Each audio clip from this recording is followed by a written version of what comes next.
அர்ச்சு வந்துட்டேன்.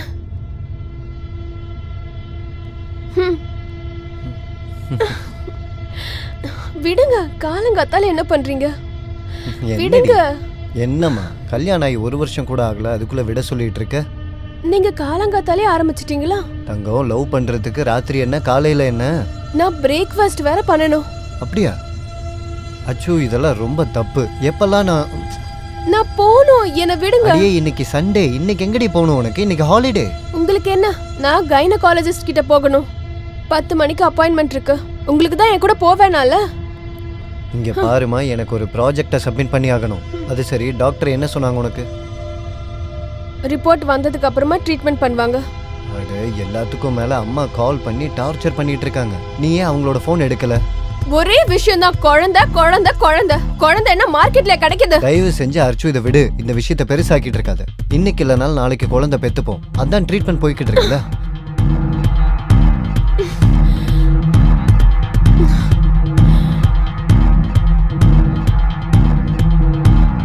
இங்க பாரு அர்ச்சு, ட்ரீட்மெண்ட் தான். இதே விஷயத்த உங்க அம்மாக்கு சொல்லி புரிய வைக்க வேண்டியதானே? உங்க அம்மா குறை எனக்கு இருக்குன்னு நினைச்சிட்டு இருக்காங்க. அர்ச்சு, உனக்கும் எனக்கும் எந்த ஒரு குறையுமே இல்ல. ஏதோ கொஞ்சம் காம்ப்ளிகேஷன்ஸ் இருக்கு. இன்னைக்கு இல்லைனாலும் நாளைக்கு சரியாயிடும். அதுக்கப்புறம் குழந்தை கண்டிப்பா வந்துடும். இங்க பாருங்க,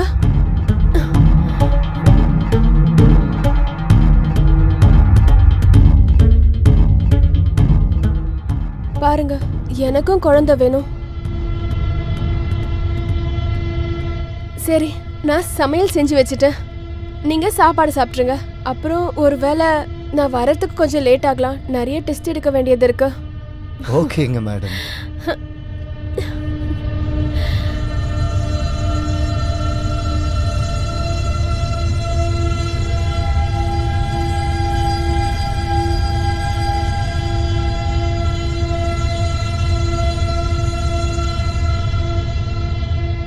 மாமா, வாவ். ஏய் அமிர்தா, நீயா? என்ன திடீர்னு வந்திருக்க? அது உங்களுக்கு சர்ப்ரைஸ் கொடுக்கலாம் தான் வந்தேன் மாமா. ஓ, வாட் a சர்ப்ரைஸ். அக்கா எங்க மாமா? அவ வெளிய போயிருக்காளே. ஓ நோ, நான் அவளை சர்ப்ரைஸ் பண்ணலாம்னு இருந்தேன் தெரியுமா? அட பரவாயில்ல, விடு, வா உட்காரு. நான் பேக் எடுத்துட்டு வரேன்.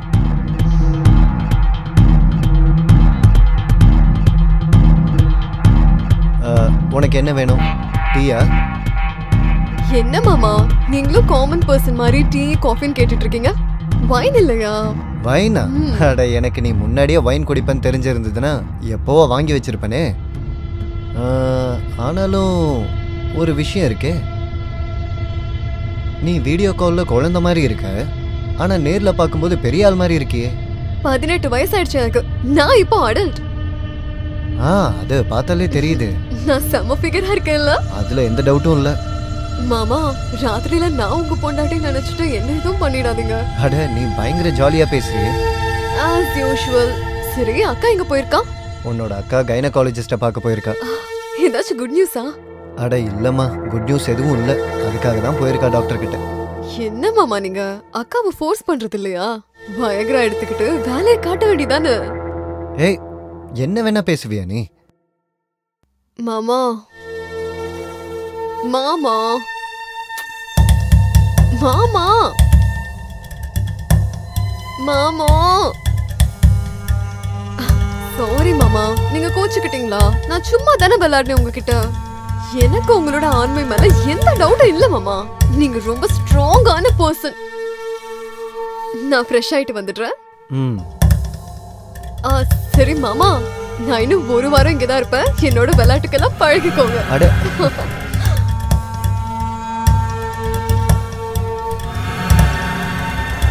பைத்தியக்காரியா இருக்கா.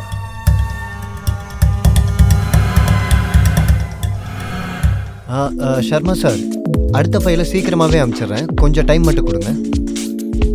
அட, நான் என்ன சொல்றேன்னா மாமா, ஒரு நிமிஷம் இரு. பாருங்க சர்மா சார், என்னோட ஒய்ஃபோட தங்கச்சி வந்திருக்கா. நான் உங்ககிட்ட அப்புறம் பேசுறேன், சரிங்களா? சொல்லு. இந்த டெஸ்ட் பேஸ்னால எதுவுமே நடக்க போறது இல்ல. நான் சொல்றத கேளுங்க. நீங்க திரும்பவும் ஒரு வாரத்துக்கு ஹனிமூன் போயிட்டு வாங்க. அப்புறம் பாருங்க. ஆமா ஆமா, உன்ன மாதிரியே ஒரு 4-5 பேர் ஆகணும்ல. இந்த கைனகாலஜிஸ்ட்லாம் இருக்காங்கல்ல, அவங்க எல்லாம் கிளினிக்க மூடிட வேண்டியதுதான். அப்புறம் டூரிஸ்ட் ஹோட்டல்ஸ் எல்லாமே ஓபன் ஆயிடும்ல. சரியா சொன்னப்போ. சரி, ஒரு விஷயம் சொல்லு, உன்னோட காலேஜ்லாம் எப்படி போய்கிட்டு இருக்கு? நல்லா தான் போயிட்டு இருக்கு. உனக்கு பாய் ஃப்ரெண்ட் யாரா இருக்காங்களா? இல்ல. I don't believe it. உனக்கு உண்மையாலுமே பாய் ஃப்ரெண்ட் இல்லையா? நிஜமாதான் மாமா, நான் எதிர்பார்க்குற மாதிரி யாருமே இல்ல. அப்படி எந்த மாதிரி பையனை தான் நீ எதிர்பார்த்துட்டு இருக்க? உங்கள மாதிரி. அட மாமா பார்த்து. அது மட்டும் இல்லாம நீங்க முதல் முறையா எங்க அக்காவை பார்க்க வரும்போது என் மனசுக்குள்ள என்ன தோணிட்டு இருந்துச்சுன்னா, அக்காவுக்கு பதிலா நான் உங்களை கல்யாணம் பண்ணலாம்னு நினைச்சேன். இதை மட்டும் அப்பவே சொல்லியிருந்தேன்னா உன்னையே கல்யாணம் பண்ணியிருந்திருப்பேன். நிஜமா? நிஜமாதான், சத்தியமாதான். அப்படியே இப்பயும் சான்ஸ் இருக்குல்ல? எதுக்கு? என்ன கல்யாணம் பண்றதுக்கு. அப்பனா நீ என்ன சொல்ல வரேன்னா, நான் உங்க அக்காவுக்கு டைவர்ஸ் கொடுக்கணும்? அட இல்ல இல்ல, அக்கா உங்க வைஃபாவே இருக்கட்டும். என்ன சீக்கிரட்டா உங்களோட வைஃபா வச்சுக்கோங்க. இந்த சீக்ரெட் பொண்டாட்டினா என்னது? கல்யாணம் பண்ணாம வச்சுக்கிறது தான். இது ரொம்ப கேவலமான ஒரு ஐடியா. எப்படி? இது மட்டும் உங்க அக்காவுக்கு தெரிஞ்சதுன்னா மச்சனிச்சும் இருக்க மாட்டா, பொண்டாட்டியும் இருக்க மாட்டா. புரியுதா உனக்கு?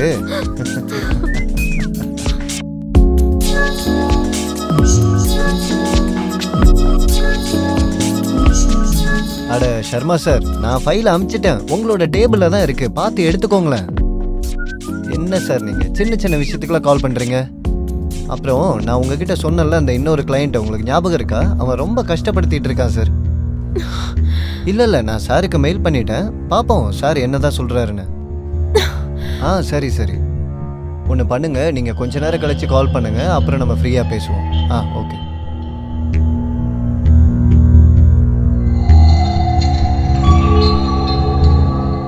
வந்துட்டியா? சரி, டாக்டர் என்ன சொன்னாங்க உனக்கு? ஒன்றும் இல்லை, கொஞ்சம் டெஸ்ட் பண்ணியிருக்காங்க. ரிப்போர்ட்ஸ் வந்ததுக்கு அப்புறம் தான் ட்ரீட்மெண்ட் ஆரம்பிப்பாங்க. சரி. உள்ள யார் இருக்கா? உன்னோட தங்கச்சி. யார்? அமிர்தாவா? வேற யாரு? திடீர்னு? நான் எல்லா இடத்துலயும் திடீர்னு தான் வருவேன்க்கா. அம்மு, அம்மா ஒன்னும் சொல்லல? அம்மாக்கு தெரியாதுக்கா. நான் இப்பவே அம்மாக்கு ஃபோன் பண்ணி உன் கூட தான் இருக்கேன்னு சொல்லிடுறேன். அம்மு, இப்படி சொல்லாம வீட்ல இருந்தெல்லாம் வரக்கூடாது. நீ பெரிய பொண்ணாயிட்ட. இப்போ வெளியில எல்லாரும் நல்லவங்க எல்லாம் இருக்க மாட்டாங்க. ஆரம்பிச்சிட்டியா? உனக்கு அம்மாவே எவ்வளவு பரவாயில்லக்கா. மாமா, நீங்க இப்படி ஒரு கிழவிய போய் கல்யாணம் பண்ணிட்டீங்களே, என்ன கல்யாணம் பண்ணிருக்கலாம்ல? அட நீ ஓகேன்னு மட்டும் சொல்லு, வக்கீல கூப்பிட்டு இப்பவே உங்க அக்காவுக்கு நான் டைவர்ஸ் கொடுத்துறேன்.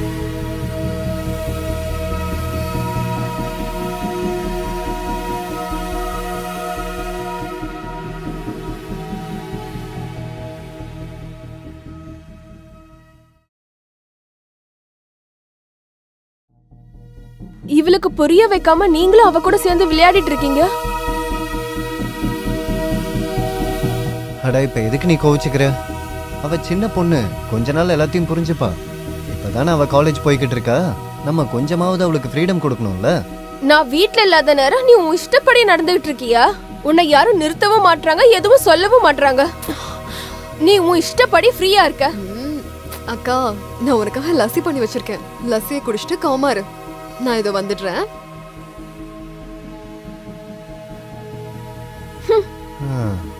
அட உன் தங்கச்சி தானடி, நீயாவது புரிஞ்சுக்கோ.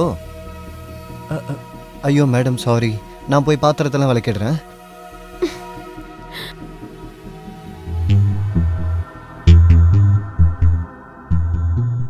அர்ச்சு பேபி, அர்ச்சு. என்னடி இது, நைட்டி போட்டு சுத்திட்டு இருக்க? திரும்ப மூட் ஆயிட்டியா என்ன? ஆபீஸ் போவேனாமா? இல்ல, உடம்பு சரியில்லை. அப்ப டாக்டர் கிட்ட போயிட்டு வா. டாக்டர் கிட்ட போய் என்னால முடியல. இங்க பாரு, நீ நம்பிக்கையை விடாத, எல்லாமே சரியாயிடும். நீ கைனகாலஜிஸ்ட் கிட்ட போனல்ல, சரி நான் ஈவினிங் வரேன், 2 பேரும் வெளியே போய் நல்ல டின்னர் சாப்பிட்டு வரலாம், சரியா? இப்போ எனக்கு லேட் ஆயிடுச்சு, நான் கிளம்புறேன்.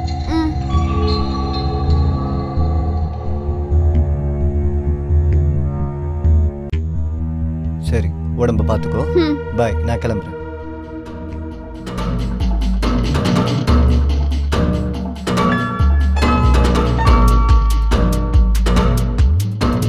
இன்னைக்கு என்ன ப்ரோக்ராம்?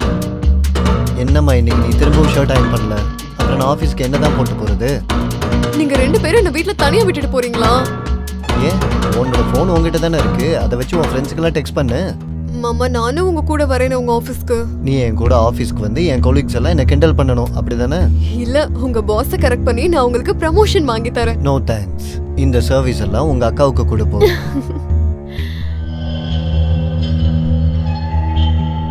ஹலோ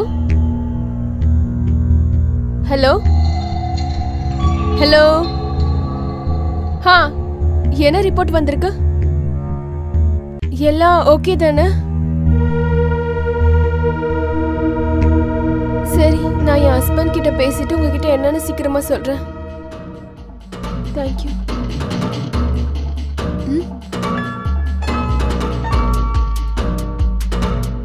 என்னாச்சு? டாக்டர் தான் ஃபோன் பண்ணாங்க. என்னோட யூட்ரஸ்ல எக் ஃபார்மேஷன்ல பிரச்சனையா, ஒரு சின்னதா ஆபரேஷன் பண்ணணும்னு சொன்னாங்க. 2-3 நாள் ஹாஸ்பிட்டல்ல இருக்கிற மாதிரி இருக்கும்னு சரி, சொன்னாங்க. ஆபரேஷன் எப்போ பண்ணணும்னு சொல்றாங்க? சீக்கிரமாவே. அப்போ ஒன்று பண்ணலாம், நீ நாளைக்கே டாக்டர் கிட்ட போய் அப்பாயின்மெண்ட்டை வாங்கிடு. நாளைக்கே கூட ஆபரேஷனை வச்சுக்கலாம். 2-3 நாள் நானே மேனேஜ் பண்ணிக்கிறேன். அக்கா, நீங்க கவலைப்படாதீங்க, நான் இங்க எல்லாத்தையும் கவனிச்சுக்கிறேன். நீங்க பயப்படாம உங்க ஆபரேஷன் மேல கான்சென்ட்ரேட் பண்ணுங்க.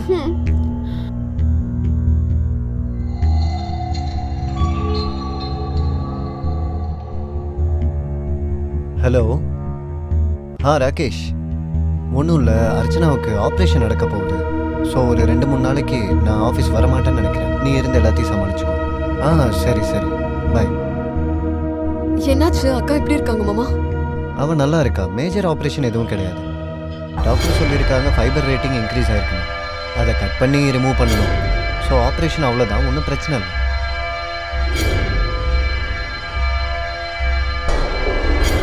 ஆனால் நீ போட்டிருக்க நைட்டி அர்ச்சனாவோட தான் இல்லை?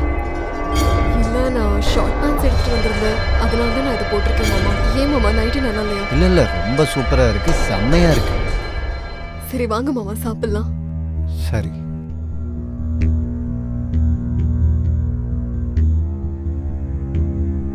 அமிர்தா, கொஞ்சம் சீக்கிரமா வெளியே வரியா? எனக்கு ஆஃபீஸ்க்கு லேட் ஆயிட்டு இருக்கு. கொஞ்சம் சீக்கிரமா தான் வாயேன். ஹலோ. அர்ச்சு பேபி, இன்னும் இல்லை, நான் இன்னும் வீட்டில் தான் இருக்கேன். இந்த அமிர்தா ரொம்ப நேரமாக குளிச்சுக்கிட்டு இருக்கா. இவ வெளியே வந்தால் தானே நான் ஆஃபீஸ் போக முடியும். ஆமாம். இல்லை இல்லை, என்னால் இப்போ வர முடியாது. ஈவினிங் நான் கண்டிப்பாக வரேன்.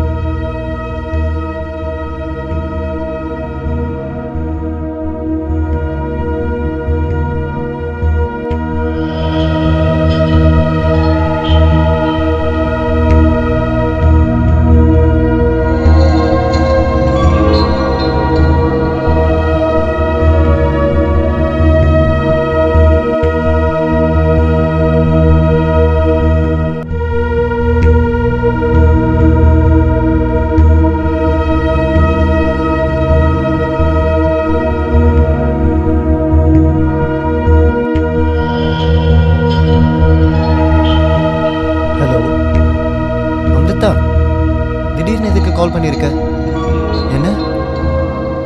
என்னது பார்க்கணுமா? சரி இரு, நான் வரேன்.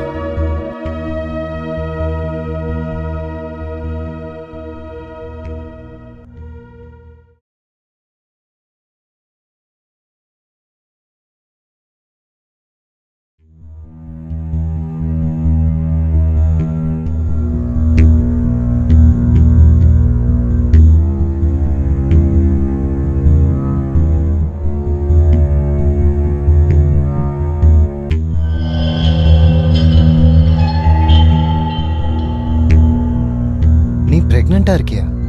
நீ ப்ரிகாஷன்லாம் எதுவும் யூஸ் பண்ண மாட்டியா? இங்க பாரு, நம்ம இதை எப்படியாவது அபார்ட் பண்றது தான் நமக்கு நல்லது. ஆனா எனக்கு அபார்ட் பண்ண வேண்டாம். என்ன ஆச்சு உனக்கு? பைத்தியமா நீ? உங்க அக்காவுக்கு தெரிஞ்சதுன்னா நம்ம என்ன பண்றது? இந்த ஊர் உலகத்துக்கு தெரிஞ்சதுன்னா நம்மளை பத்தி என்ன நினைப்பாங்கன்னு தெரியுமா? நம்ம மானமே போயிடும். என்ன ஆனாலும் நான் அபார்ட் பண்ண மாட்டேன். நீ என்ன பிளாக்மெயில் பண்ணிக்கிட்டு இருக்கியா? நீ என்னை பத்தி என்னதான் நினைச்சிட்டு இருக்கன்னு எனக்கு சுத்தமா தெரியல. நீ எது நினைச்சாலும் அது நடக்கவே நடக்காது. நான் உன்னை கல்யாணமும் பண்ண மாட்டேன். நான் கல்யாணம் பண்ணாம சீக்ரெட் வைஃபா கூட இருந்துக்கிறேன் மாமா. உனக்கு மூளை குழம்பி போச்சா என்ன? உன்னோட வயிறு வெளியே வரும்போது மொத்த உண்மையும் ஊருக்கே தெரிஞ்சு போயிடும். அப்புறம் இந்த உலகமே கேட்கும், இந்த குழந்தை யாரோடது, இந்த குழந்தை யாரோடதுன்னு. அவங்களுக்கு நீ என்ன சொல்லுவ? என்ன பதில் சொல்லுவ நீ?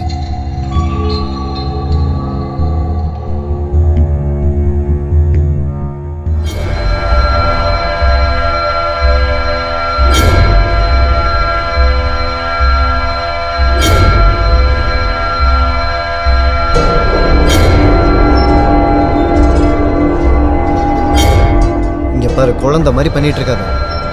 நம்ம இதை அபார்ட் பண்ணிடலாம். இப்ப என்ன வயசாச்சு உனக்கு? நான் ஊரை விட்டு தள்ளி இருந்து இந்த குழந்தைய பெத்தெடுக்கிறேன் மாமா. நான் எப்பயும் இந்த பக்கம் வரவே மாட்டேன். நான் உங்ககிட்ட இருந்து தள்ளியே இருக்கேன் மாமா. இங்க பாருமா, உனக்கு புரிய மாட்டேங்குது. இது ஒன்றும் ராஜா காலத்துல நடக்கிற விஷயம் கிடையாது. ஒரு ராஜா 20-30 பொண்டாட்டி வச்சுக்கிறதுக்கு.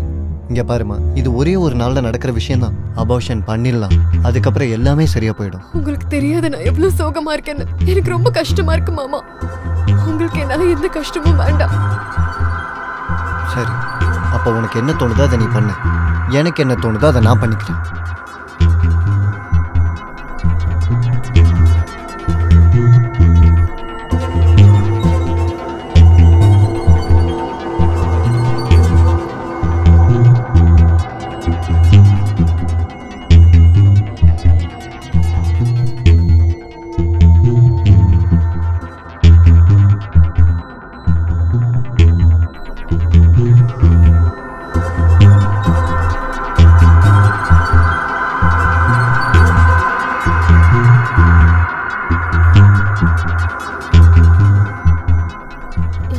என்னாச்சு? இன்னைக்கு ரொம்ப டென்ஷனா இருக்கீங்க. ரெஸ்டாரண்ட் போறதையும் கேன்சல் பண்ணிட்டீங்க. அட ஒன்றும் இல்லைம்மா, புது ப்ராஜெக்ட்ஸில் கொஞ்சம் காம்ப்ளிகேஷன்ஸ் எல்லாம் இருக்கு. அதுக்காக தான் நான் ரொம்ப டென்ஷனாகவே இருக்கேன். உங்ககிட்ட நான் ஒரு விஷயம் சொல்லணும். ஆனா பரவாயில்ல, நம்ம நாளைக்கு பேசிக்கலாம். எப்போ நீங்க டென்ஷன் ஃப்ரீயா இருக்கீங்களோ. நான் தூங்க போறேன். நீங்க சீக்கிரமா வாங்க.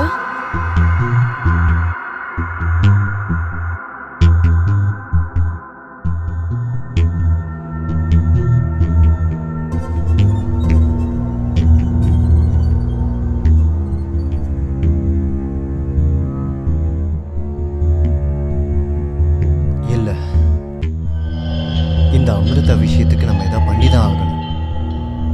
இல்லைன்னா கண்டிப்பா அவ என் மானத்தை வாங்கிடுவான்னு நினைக்கிறேன். அப்புறம் போலீஸ் நிச்சயமா என்னை உள்ள தள்ளிடும். இல்லை, ஐயோ அர்ச்சனா மூஞ்சில நான் எப்படிதான் முழிக்கிறது? அப்புறம் இந்த குடும்பம், ஆஃபீஸ் மேட்ஸ், சொந்தக்காரங்க, ஊருக்காரங்க. அமிர்தா ஒத்துக்க மறுத்துட்டான்னா அவளுக்கு ஃபோர்ஸ்ஃபுல்லாக தான் அபார்ஷன் பண்ணணும். பண்ணியே ஆகணும். எப்படி ஃபோர்ஸ் பண்றதுன்னே தெரியலையே. ஒரு வழிதான் இருக்கு. ஏதாவது பிளான் பண்ணி அமிர்தாவோட கதையை நான் தான் முடிச்சாகணும். ஒரு வழிதான் இருக்கு.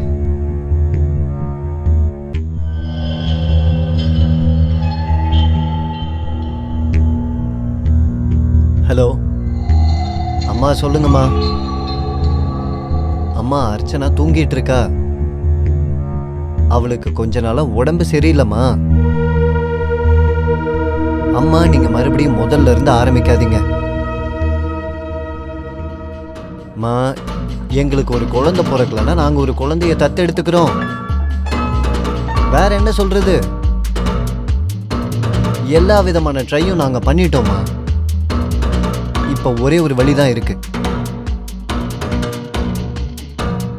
ஏமா நீங்க புரிஞ்சுக்க ட்ரையே பண்ண மாட்டேங்கிறீங்க?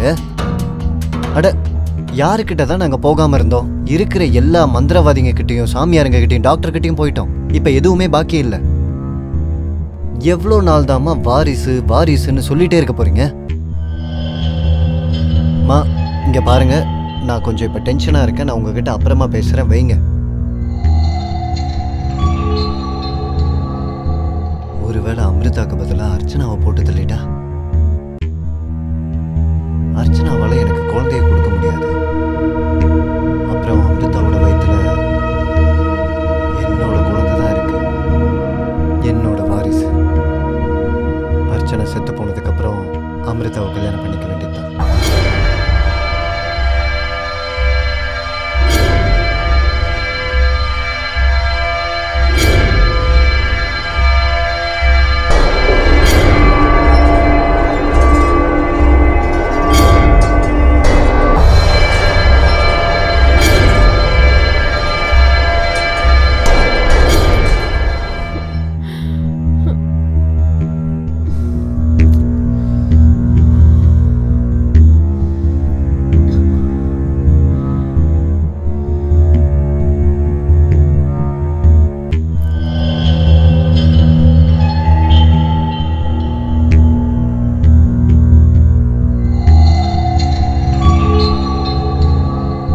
சரி அர்ச்சு, நான் அப்ப கிளம்புறேன். என்னங்க கேளுங்க, ஆபீஸ்க்கு ரெடி ஆயிட்டீங்கன்னா ப்ளீஸ் எனக்கு கொஞ்சம் ஒரு ஹெல்ப் பண்றீங்களா? அது அமிர்தா தொலைஞ்சு போய் ஒரு வாரம் ஆச்சு. அவ தொலைஞ்சு போனதை பத்தி எந்த நியூஸுமே கிடைக்கல. அவ எப்படி இருக்கான்னு தெரியல, என்ன நிலைமையில இருக்கா. அவகிட்ட நான் எத்தனை வாட்டி சொல்லிருப்பேன் வீட்டுல சொல்லாம வெளியில எங்கேயும் போகாதுன்னு. ஆனா அவ என் பேச்ச ஒரு வாட்டி கூட கேட்கல. எனக்கு ரொம்ப பயமா இருக்குங்க. டோன்ட் வரி அர்ச்சு, நான் போலீஸ் ஸ்டேஷனில் போய் பேசிட்டேன். அவங்க தேடிக்கிட்டு தான் இருக்காங்க.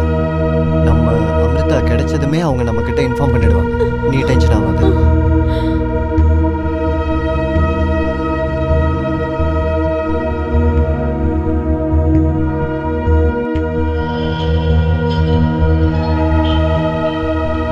இன்ஸ்பெக்டர் சார், நீங்களா? நானே ஸ்டேஷனுக்கு வரலான்ட்டு இருந்தேன். அமிர்தாவை பத்தி ஏதாவது தெரிஞ்சதா?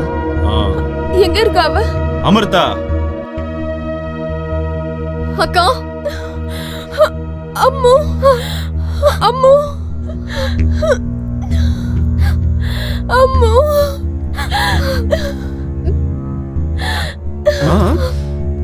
மிஸ்டர் ராஜீவ், நீங்க அமிர்தாவை அட்டாக் பண்ண காரணத்துக்காக நான் உங்களை அரெஸ்ட் பண்ண போறேன்.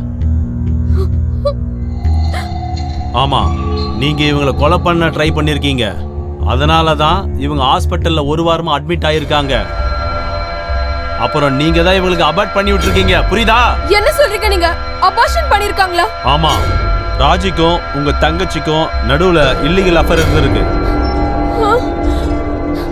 அதனால இவங்க கர்ப்பமாயிட்டாங்க.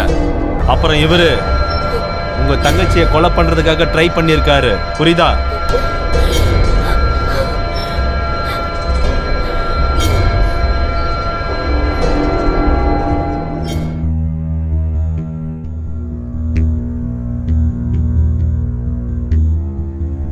சொல்றா, சொல்லு. அது என்ன நடந்துச்சுன்னா, அன்னைக்கு ராத்திரி நான் அர்ச்சனாவை கொலை பண்ண போனேன். அர்ச்சனாவை நான் கொலை பண்ணலான்ட்டு ரெடி ஆகும்போது அங்கே டேபிள் மேலே இருந்த அர்ச்சனாவோட மெடிக்கல் ரிப்போர்ட்டை பார்த்தேன். அந்த ரிப்போர்ட்டை படித்ததுக்கப்புறம் தான் தெரிஞ்சது அர்ச்சனா ப்ரெக்னெண்ட்டாக இருக்காங்க.